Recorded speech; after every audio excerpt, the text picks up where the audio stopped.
गुजरे जमाने के मशहूर अभिनेता राजकुमार का असली नाम कुलभूषण पंडित था।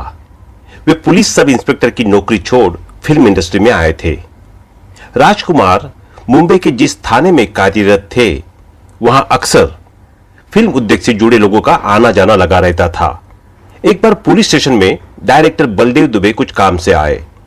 वे राजकुमार के बातचीत करने के अंदाज से काफी प्रभावित हुए और उन्होंने उनसे अपनी फिल्म शाही बाजार में बतौर एक्टर काम करने का ऑफर दिया।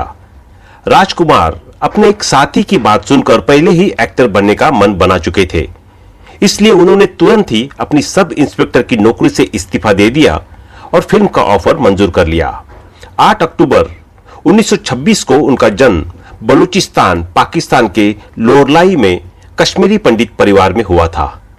26 साल की उम्र में उनकी पहली फिल्म रंगीली 1952 में रिलीज हुई और उसके बाद मदर इंडिया, हमराज और हीर रांझा जैसी करीब 70 फिल्मों में अभिनय किया। राजकुमार की गिनती अपने समय के सुपरस्टार्स में की जाती है। उनकी एक्टिंग स्टाइल और डायलॉग डिलीवरी जितनी बेहतरीन होती थी, उतने ही इंटरेस्टिंग उनकी लाइफ के किस्से भी है। वे स्क्रीन पर ही नहीं, रियल लाइफ में भी बेबाकी के लिए जाने जाते थे। जानकारों का कहना है कि उनके बारे में यह फेमस था कि यदि उन्हें फिल्म के डायलॉग पसंद नहीं आते तो वे कैमरे के सामने ही उसे बदल देते थे। राजकुमार के खास दोस्त और उन्हें मरते दम तक जंगबाज और तिरंगा में डायरेक्ट कर चुके मेहुल कुमार ने एक इंटरव्यू में कहा था, राजकुमार साहब के बारे में लोगों में जितनी बातें आज तक बताई है, मेरे अनुसार वे सब केवल कहानियां ही हैं। ये बात गढ़ने वाले उन्हें गहराई से पहचानते ही नहीं थे। मेरे साथ उन्होंने 3 फिल्में की, लेकिन तिरंगा में उनका जो जलवा दिखा उसकी बात ही अलग है। जब मैंने नाना पाटेकर और राज साहब के साथ तिरंगा स्टार्ट की थी, तब इंडस्ट्री के 90% लोग बोल रहे थे कि मेहुल भाई, तुमने तो ईस्ट और वेस्ट दोनों को साथ में साइन कर लिया, पता नहीं सेट पर क्या होगा। तिरंगा में इन दोनों के साथ आने की कहानी भी खूब है। राज साहब के रोबीले और अनुशासित व्यक्तियों की वजह से कई एक्टर दूर से ही हाथ जोड़ते थे। इंस्पेक्टर शिवाजीराव वागले के रोल के लिए जिसको कहानी सुनाता था, वही मना कर देता था। सबसे पहले नसीरुद्दीन शाह के पास गया। उन्होंने कहा, मेहुल भाई, आपके साथ मुझे कोई प्रॉब्लम नहीं है, लेकिन राज साहब के साथ तो काम करने से रहा। फिर रजनीकांत से बात की। उन्होंने कहानी सुनने के बाद कहा कि आपने किरदार को मेरा ही असली नाम शिवाजीराव दिया है, लेकिन मेहुल जी, मुझे की प्रॉब्लम है, राज साहब के साथ कैसे काम कर पाऊंगा? कुछ सेट पर टेंशन हो गई, तब क्या करूंगा? मुझे माफ कर दो। नाना को फोन किया, तब उन्होंने यह कहते हुए मना कर दिया कि मैं कमर्शियल फिल्में नहीं करता। मैंने उन्हें जैसे तैसे राजी किया और राज साहब को फोन करके बताया कि वागले फाइनल हो गया।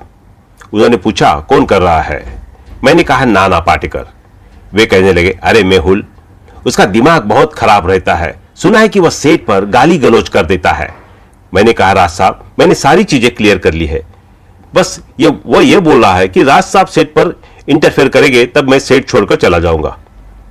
राज साहब केवल एक शब्द बोले, मेहुल, गो हेड। इसके बाद 6 महीने में यह फिल्म कंप्लीट होकर रिलीज हुई और सुपरहिट हो गई। उनका एक किस्सा और बताता हूं। वो अपने ही नाम की स्पेलिंग में आर के बाद डबल ए लिखते थे। एक फिल्म रिलीज पर थी, पर उसके बैनर में राज साहब के नाम में डबल ए लगाना भूल गए।